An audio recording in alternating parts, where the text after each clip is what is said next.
कि पिछले कुछ दिनों में अमृतसर में बहुत धुंध डेंस फॉग हो गई है। इवन वी कैन से कि ये जीरो विजिबिलिटी है। तो इन परिस्थितियों से आप मतलब कि किस तरह गुजर रहे हो, कैसे प्लेन की लैंडिंग करवा रहे हो, तो आपको कौन सी किस तरह की दिक्कतें दरपेश आ रही हैं, ये हम जानना चाहेंगे। तो नॉर्थ इंडिया में है, फोग की सिचुएशन से ज़्यादातर हवाई अड्डों पे होती है और पैसेंजर्स जो एयरक्राफ्ट है उसको लैंडिंग और टेक ऑफ में विजिबिलिटी की रिक्वायरमेंट होती है। बट हमारे यहाँ ऑलरेडी इंस्ट्रूमेंट लैंडिंग सिस्टम हमने कैटेगरी 3 का लगाया हुआ है, जिसमें विजिबिलिटी 50 मीटर पे भी हमारा एयरक्राफ्ट लैंड कर सकता है।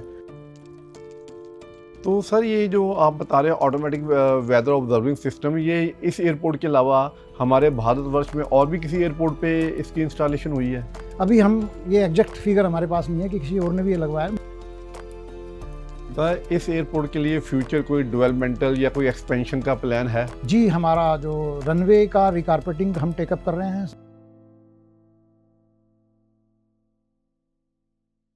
नमस्कार जी, आज हम श्री गुरु रामदास इंटरनेशनल एयरपोर्ट पर आए हैं और यहाँ पर आज हमारी मुलाकात श्री भूपिंदर सिंह जी से हैं, जो यहाँ पर रिसेंटली उन्होंने as a director airport join किया है। इनके आने के बाद यहाँ पर कुछ आधुनिक सुविधाएं एज़ पर इंटरनेशनल स्टैंडर्ड उपलब्ध की गई हैं। उस संबंध में हम इनसे आज बात करेंगे। सर नमस्कार। नमस्कार सर, कैसे हैं आप? मैं ठीक हूँ सर, आप बताएं। हम आपसे ये जानना चाहेंगे कि ये एक इंटरनेशनल लेवल के स्टैंडर्ड का एयरपोर्ट है। यहाँ पर तकरीबन 57 से अबव जो फ़्लाइट्स का ऑपरेशन हो रहा है, इंक्लूडिंग नेशनल और इंटरनेशनल। और आपके मुताबिक यहाँ पर डेली जो 10,000 के करीब पैसेंजर का आना भी है और जाना भी है। तो हम ये जानना चाहेंगे कि आपके आने के बाद जो यहाँ पर इंटरनेशनल स्टैंडर्ड की जो आधुनिक सुविधाएं इस एयरपोर्ट पर उपलब्ध की गई हैं, उस संबंध में हम आपसे बात करेंगे। जी नमस्कार सर, मैं आपका स्वागत है। और मैं ये बताना चाहता हूँ कि श्री गुरु रामदास जी इंटरनेशनल एयरपोर्ट में हमारे पास ऑलरेडी जो इंटरनेशनल एयरपोर्ट का स्टेटस हमें एयरपोर्ट को पहले से मिला हुआ है। हम यहाँ पर बहुत सारी जो सुविधाएं हैं वो अपने पैसेंजर्स को जो इंटरनेशनल लेवल की हैं, कस्टम इमिग्रेशन से रिलेटेड, उसके अलावा हमारे जो हमारे स्टैंड अलोन जो हमारी एक्सरे बैगेजेज होती थी उसको हम हटा के अपना इनलाइन एक्सरे बैगेज शुरू कर रहे हैं, जिसके लिए कोई हमारी सिक्योरिटी रिक्वायरमेंट होती है और हम उसके लिए ऑलरेडी पूरा प्रोसेस करके उसको दिल्ली भेजा हुआ है और वो प्रोसेस में है। जैसे ही वो आ जाएगा हमारे ये सारी सिस्टम्स पैसेंजर्स को बहुत सुविधा हो जाएगी और वो डायरेक्टली चेक इन काउंटर पे अपना सामान रखेगा और सीधे वो जो उसका एक्सरे है वो इनलाइन में ही हो जाएगा। उसको कोई सेपरेटली उसकी ज़रूरत नहीं पड़ेगी, उससे फास्ट भी होगा और पैसेंजर को सुविधा भी होगी। इसके अलावा सर हमारा एक डिग्गी यात्रा हम शुरू कर रहे हैं, जो ऑलरेडी कुछ मेजर एयरपोर्ट पे अभी प्रोसेस में है। उसमें आपके डेटा जो है वो स्टोर हो जाता है और आप उसको फिर फर्दर वो स्कैन करने के बाद में वो ऑटोमेटिक आप उसको प्रोसेस में आ जाते हैं। एक और हमारा है सर, जो हमारा जो डोमेस्टिक कार्गो है उसकी सिक्योरिटी वेटिंग का अभी हमारा कुछ प्रॉब्लम्स चल रहा था, उसको भी हमने मिटिगेट किया है और डोमेस्टिक कार्गो की वेटिंग भी हमारी प्रोसेस में आई है। तो उसके अलावा हमारा डोमेस्टिक कार्गो का भी हम वहाँ से बढ़ा देंगे। इसके अलावा सर हमने अभी और अपना जो एक ऑब्जर्वेटरी सिस्टम हमने met observatory, automatic met observatory system building के अंदर स्थापित किया है सर। वो मैट के माध्यम से जो आपको पैसेंजर्स को भी एयरलाइंस को भी वो सारी सुविधाएं उसमें हैं कि उसमें आपका विंड स्पीड कितना है, उसमें टेम्परेचर कितना है, विंड का एंगल कितना है, रेनफॉल डाटा क्या है और हमारे रनवे विजिबल रेंज क्या है, RVRs, जिसके बेसिस पे हमारा डिसीजन होता है कि एयरक्राफ्ट कब लैंड कर रहा है, कि एयरक्राफ्ट की लैंडिंग की सुविधा अभी उपलब्ध है कि नहीं है। कई बार हमारा जीरो विजिबिलिटी होने पे RVR 125 के नीचे अगर चला जाता है तो फिर हमारी मुश्किल होती है थोड़ी, इंस्ट्रूमेंट लगे होने के बावजूद भी। जी, तो सर, ये जो आपने रिसेंटली जो जिसकी इंस्टॉलेशन की ऑटोमेटिक वेदर ऑब्जर्विंग सिस्टम, इसके यहाँ इंस्टॉलेशन के बाद आपको किस तरह की सुविधाएं आप सोचते हैं कि जो अपने पैसेंजर्स को उपलब्ध करा पाएंगे? जी, पहले हमारे ये इंस्ट्रूमेंट हमारे ऑलरेडी मैट डिपार्टमेंट हमारे साथ एसोसिएटेड पहले से रहते हैं और जो इन्फॉर्मेशन है वो ATC को अवेलेबल होती है।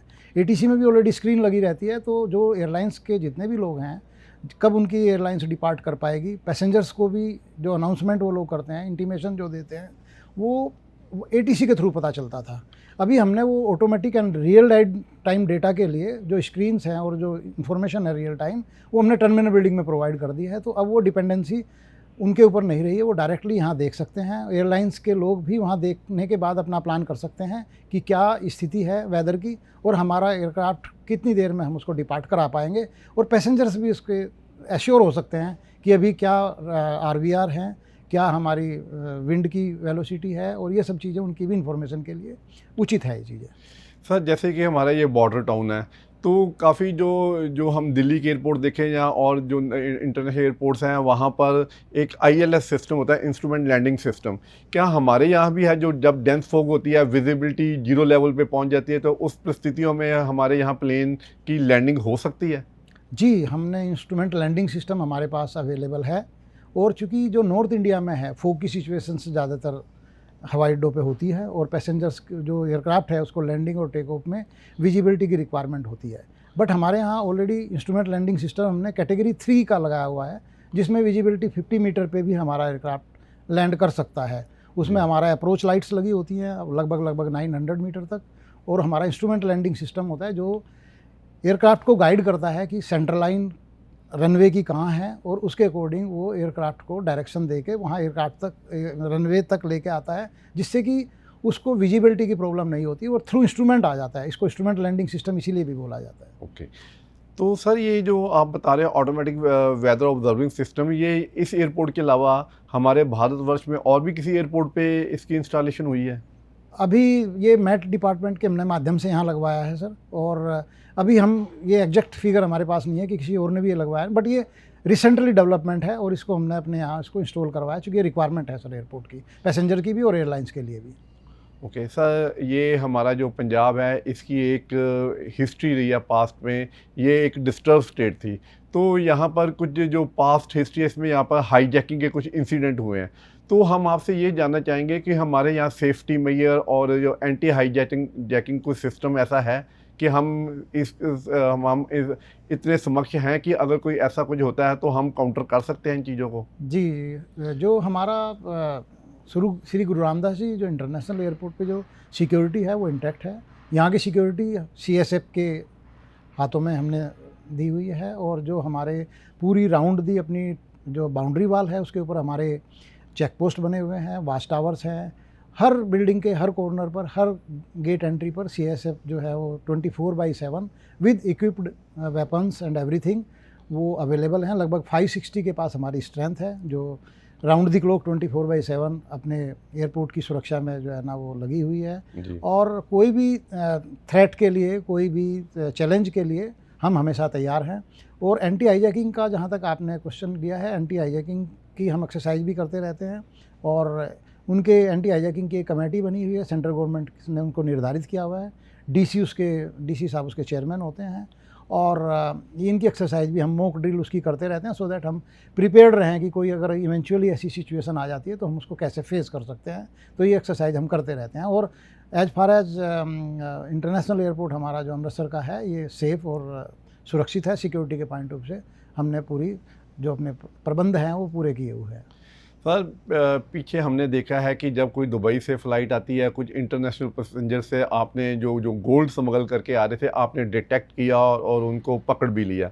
ये आप कैसे संभव कर पाते हैं? कोई इन्फॉर्मेशन होती है या आपका यहाँ पर सिस्टम है जो डिटेक्ट कर पाता है? हाँ सर, ये हमारा कस्टम डिपार्टमेंट का एक पूरा ये अवेलेबल है सर एयरपोर्ट पे ऊपर जी। और वो पूरा हर इंटरनेशनल फ़्लाइट की एज पर रूल्स वो फ्रिस्किंग और उनकी पूरी कंट्रोल रखते हैं। उनकी अपनी इंटेलिजेंस यूनिट भी रहती हैं और वो उसी के अकॉर्डिंग अपना कार्य करते हैं सर। ओके सर, कई बार जब फ़्लाइट्स लेट हो जाती हैं, मिडनाइट को लैंड करती हैं, तो आप यहाँ पैसेंजर की सुविधाएं के लिए कुछ ऐसा है कि जब जो लोग बाहर से आते हैं फर्दर ट्रैवल करने के लिए, उनको यहाँ पर कोई गाइडेंस डेस्क वगैरह हमारे यहाँ उपलब्ध है?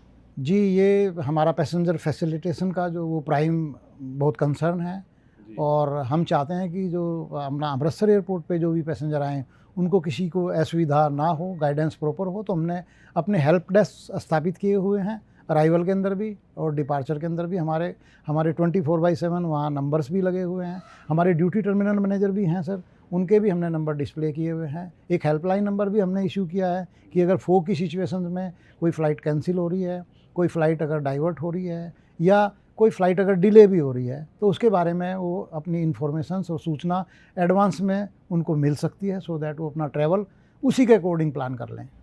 सर कई बार हमारे यहाँ फॉरेन इंटरनेशनल जो पीपल हैं यहाँ पर उनका आगमन होता है, वो शहर में नए होते हैं, उनको आधी रात में जब वो आते हैं तो आप उनकी सुविधा के लिए या लोकल पुलिस की हेल्प या कुछ ऐसा उनकी सहायता के लिए कुछ ऐसा हमारे पास कोई प्रबंध है?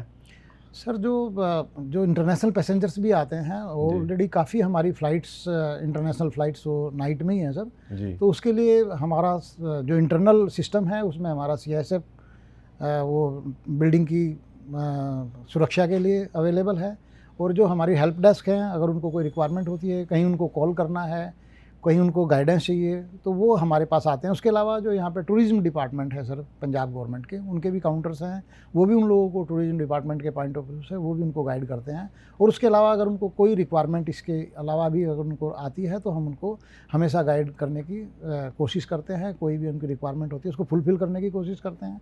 और काफ़ी नियर बाई में काफ़ी होटल्स भी हैं, तो और स्टेट पुलिस भी बाहर में अवेलेबल है।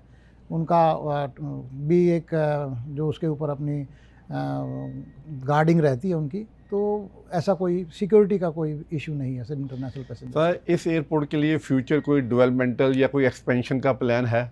जी, हमारा जो रनवे का रिकारपेटिंग हम टेकअप कर रहे हैं सर। हमारा ये कोर्ट में कुछ चीज़ फंसी हुई थी, हमने अंडरटेकिंग वगैरह दी है और अभी वो क्लियर हो गया है। अभी हम रनवे रिकारपेटिंग का काम शुरू करने वाले हैं। ऑलरेडी लगभग 30 करोड़ की लागत से हम उसको रनवे को पूरा उसको रिकारपेट करेंगे, चूँकि उसमें काफ़ी चेंजेस आ गए हैं। और उसमें अभी जो एयरक्राफ्ट है उसको स्मूथ लैंडिंग के लिए और टेक ऑफ के लिए हम उसको अच्छी सरफेस बनाना चाहते हैं। उसके अलावा हमारे दोनों तरफ रनवे एंड सेफ्टी एरिया होते हैं, जो रिक्वायरमेंट है उनको भी हम डेवलप करेंगे इसी काम के साथ साथ। और ये काम हम लगभग अभी 1 अप्रैल से फिजिकली शुरू करेंगे। प्लानिंग उसकी ऑलरेडी हम स्टार्ट कर चुके हैं। मटेरियल वगैरह लेके आना, इंस्टॉलेशन करना, लेवल्स वगैरह, बाकी और सारी चीज़ें हमारी प्लानिंग स्टेज चल रही हैं। 2 प्लांट हम लगाएंगे और उसको हम बड़ी जल्दी जो है उस कार्य को पूरा करेंगे। सर आप रिकारपेटिंग की बात कर रहे हो रनवे की, क्या अभी कोई दिक्कत आ रही है लैंडिंग में? नहीं सर, एक ये सरफेस की रिक्वायरमेंट एक आ जाती है, एक टाइम के बाद, निश्चित टाइम के बाद में डिटेरियोरेशन हो जाता है सरफेस में, तो उसके अकॉर्डिंग फिर हमको प्लान करना होता है, सो दैट हमारी जो सरफेस है, जो हमारी सर्विसेज हैं और जो एयरक्राफ्ट की सिक्योरिटी और के लिए, सेफ्टी के लिए जो है, हमें अपनी सरफेस को स्मूथ और मेंटेन रखना पड़ता है। आपसे एक बहुत ज़रूरी प्रश्न करना चाह रहे हैं कि पिछले कुछ दिनों में अमृतसर में बहुत धुंध, डेंस फॉग हो गई है, इवन वी कैन से कि ये जीरो विजिबिलिटी है। तो इन परिस्थितियों से आप मतलब कि किस तरह गुजर रहे हो, कैसे प्लेन की लैंडिंग करवा रहे हो, तो आपको कौन सी किस तरह की दिक्कतें दरपेश आ रही हैं, ये हम जानना चाहेंगे। जी, ये जो अभी विजिबिलिटी का बहुत इशू है सर आज की डेट में, और अमृतसर एयरपोर्ट ऐसी रीजन में स्थित है जहाँ फॉग, बहुत डेंस फॉग होता है, कई बार विजिबिलिटी बिल्कुल जीरो भी होती है। और फॉग की समस्या पिछले 5-6 दिन से भी लगातार चल रही है, and it will be continued up to the end of the January, लगभग 26 जनवरी के आसपास तक ये हमें चैलेंज फेस करते रहने होंगे। इन सब के लिए ऑलरेडी हमारे पास इक्विपमेंट हैं। कैट 3 जो हमारा जो इंस्ट्रूमेंट लैंडिंग सिस्टम है, कैटेगरी 3 का है, जिसमें हम 50 मीटर विजिबिलिटी तक अपने एयरक्राफ्ट को लैंड करा सकते हैं। उसमें एक चैलेंज ये रहता है कि उनमें मिनिमा होता है, जो पर्टिकुलर अगर कोई पायलट उसके लिए इक्विप्ड नहीं है, उसके लिए ट्रेंड नहीं है, तो उनको मुश्किल होती है। बट एयरलाइंस भी ऐसी जगहों पे उन्हीं पायलट्स को लगाती हैं जो उनके लिए ट्रेंड होते हैं, so that aircraft easily land कर सके।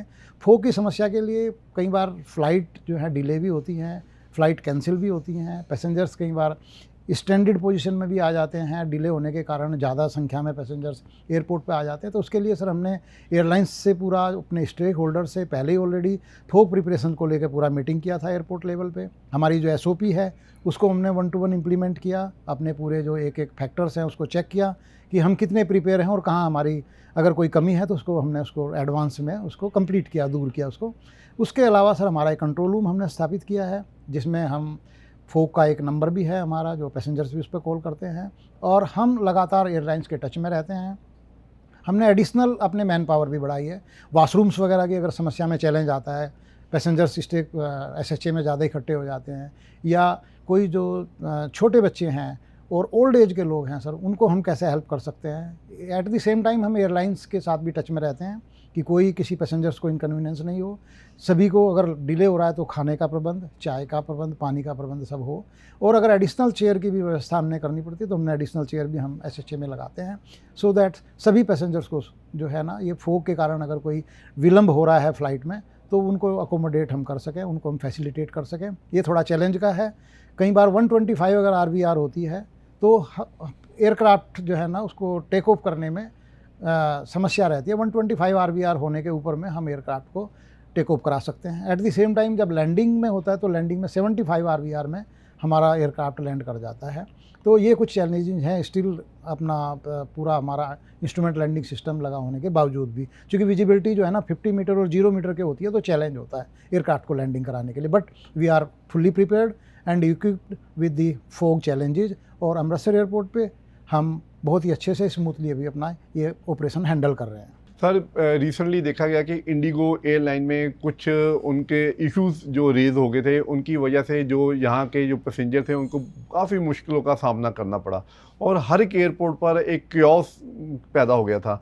तो उस संबंध में हम आपके इस एयरपोर्ट का जो तजर्बा है वो समझना चाहेंगे कि यहाँ पर किस तरह का माहौल रहा था, क्योंकि काफ़ी लोग जो जलंधर से इधर आ रहे थे, इधर से वापस दूसरी जगह जा रहे थे, काफ़ी परेशानियों का सामना करना पड़ा।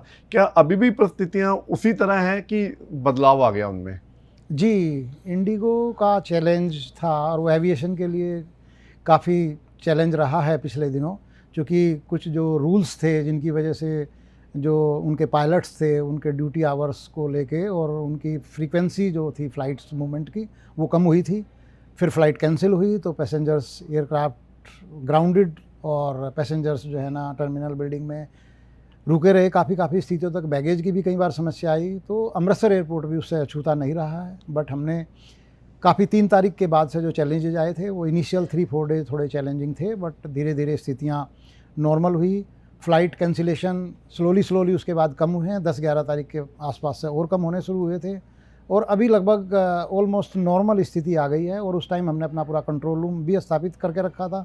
हमने एक्स्ट्रा ड्यूटीज़ लगा के पैसेंजर्स को रिफ़ंड करवाया पूरा। पैसेंजर्स को होटल टैक्सीज बुक करवाने के लिए भी इंडिगो से टाई अप किया। इंडिगो ने भी अपना जो एक हेल्पलाइन नंबर जारी किया था।